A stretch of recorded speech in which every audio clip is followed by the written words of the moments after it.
Hey Bible readers, I'm Tara Lee Cobble, and I'm your host for the Bible Recap.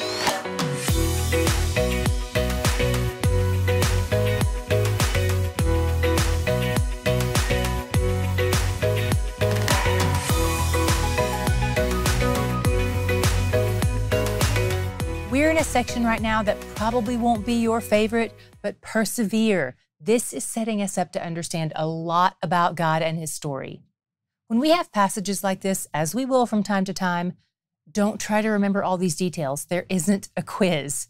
Just try to come away with this with an overall idea of the function and purpose and meaning of it all.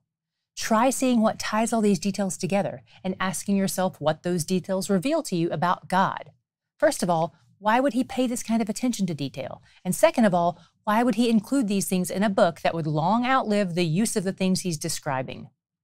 Whatever these difficult passages show us about Him is still in effect, even if the offerings and sacrifices and garments aren't. By the way, if the idea of animal sacrifice bothers you, here's something that may be helpful to remember. God isn't the one causing it. Man's sin is.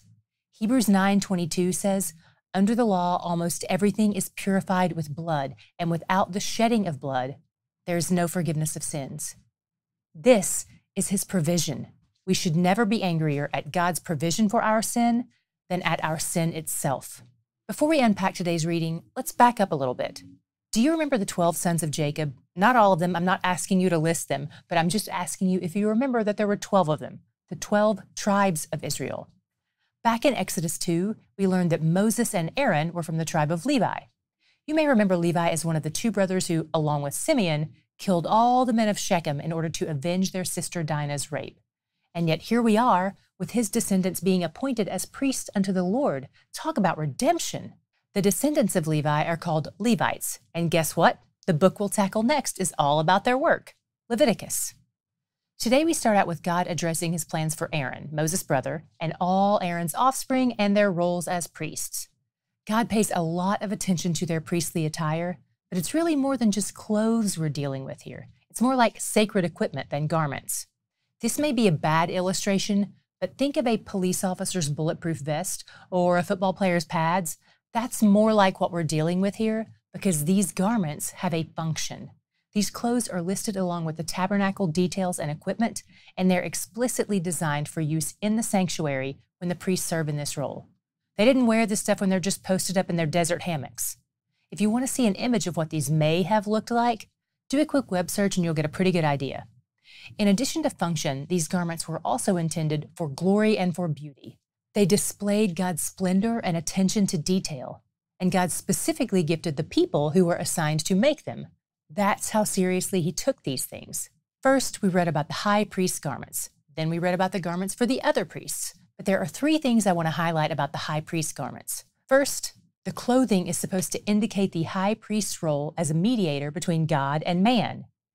His attire is supposed to symbolically represent the people before God, hence the names of the 12 tribes on the shoulder pieces and the 12 stones in the ephod, and to symbolically represent God to the people. The priest is a foreshadowing of Christ, connecting God and man. The second thing I want to highlight is the Urim and Thummim. We don't really know what these were, but here's my best guess based on all my research.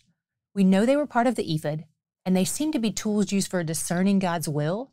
It's possible that the Urim, which seems to be the primary device they used, gave off some kind of supernatural light because its name is closely related to the Hebrew word for light. We also know that David requested them from the priest in 1 Samuel 23:9 when Saul was coming to kill him. I think if I could find any ancient relic apart from the Ark of the Covenant, I would be most interested in finding these. The third and final thing I want to highlight are the bells on the hem of the robe. The priest had a lot of duties to do, which meant that all that movement would keep those bells ringing. If for any reason the priest fell dead while he was performing his task, the bells would go silent. Those served a function as well because the priest was in the Holy of Holies, where no one else was allowed to go. These priests have to go through an intense 7-day ordination and consecration ceremony, where one of the acts is to sprinkle blood on their right ear, right thumb, and right big toe. We know that blood symbolizes purification in these ceremonies, but why do they put it on those spots? Since their priestly garments cover most of their skin, the blood was placed on some of their only exposed skin and at their furthest exposed extremities, head, finger, toe. By making these markings of purification on these 3 distinct spots, it likely symbolized that their whole body had been purified. As a part of this ceremony, they also had to make a lot of offerings, and these were costly animals without defect.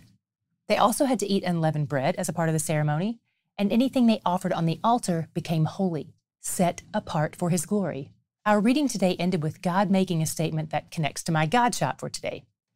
All of this ordination ceremony and all of this sacrificing points to God's holiness. Holy means set apart. He establishes the priest to be set apart for sacred use by the divine. He establishes the altar and the sacrifices to be set apart for sacred use by the divine. And even though holiness, by its nature, indicates separation, God ends today's reading with these words, "There I will meet with you to speak to you. There I will meet with the people of Israel. I will dwell among the people of Israel and be their God. And they shall know that I am the Lord their God, who brought them out of the land of Egypt, that I might dwell among them. I am the Lord their God." In His holiness, in His set apartness, He made a way to draw near. Nothing is going to stop Him from being with His people. Not His holiness, not their sin, nothing. To be loved and pursued by Him reminds me all the time that He's where the joy is. Let's say you're telling your friends about TBR and they want to join us. That's awesome. But there's so many ways to do this plan, right? You can print out the plan, you can sign up for the plan on the Bible app, and on top of that, there are so many ways you can access the recap itself. Podcatchers, YouTube, transcripts, the Bible recap book. Maybe what works best for you wouldn't work best for your friend. Maybe you're an auditory learner and they're a visual learner. So we want to send your friend to the place where they can get all the info on all the options and they can choose their own adventure. The place that's going to serve them best is the start page of our website. So all you have to say is get started at thebiblerecap.com/start. So say it with me. Get started at thebiblerecap.com/start. Look, you're already an influencer for the kingdom.